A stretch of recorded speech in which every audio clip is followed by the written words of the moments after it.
நான் என்னெல்லாம் பிரயாசப்படுறேன், அது ஒன்றும் வாய்க்கவில்லை.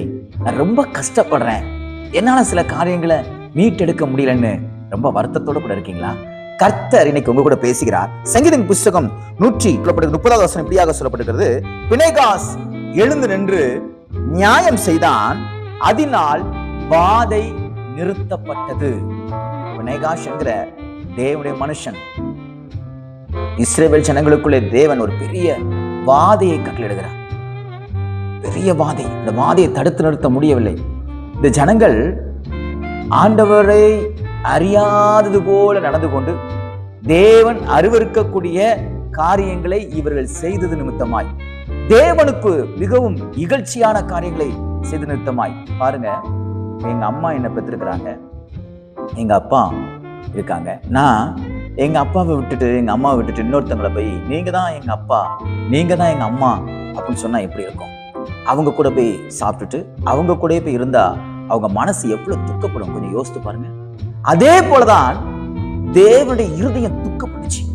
அந்த துக்கத்தினால அந்த ஜனங்களை அவர் என்ன செய்யணும், எப்படி தான் பக்கமா அந்த பிள்ளைகளை இழுத்துக் கொள்ளணும் அப்படின்னு அவரு யோசனை பண்றது என்னன்னா, வாதைகளை அவர் கட்டளையிட்டார்.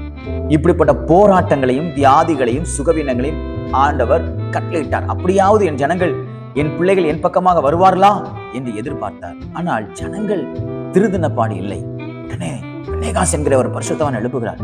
எழும்பி நின்று ஆண்டவருக்கு விரோதமாக அவர்கள் செய்த பாவங்களை கண்டித்து உணர்த்துகிறார். உங்களை யாராவது தேவனுக்கு விரோதமான பாவங்களை செய்யும் போது, நீ இதை வணங்காத, இதை இங்க போகாத, இதை சாப்பிடாத, இதை செய்யாத என்று தேவனுக்கு விரோதமான காரியங்களை உங்களுக்கு போதிப்பார்களானால் அவர்களை பகைக்காதிருங்கள். காரணம், அவர்கள் நியாயம் செய்யும் பொழுது, அவர்கள் உங்களை நியாயப்படுத்தும் பொழுது, அவர்கள் உங்களை சரி செய்யும் பொழுது, அவர்களுக்கு உங்களை முழுமையாக ஒப்புக் கொடுங்கள்.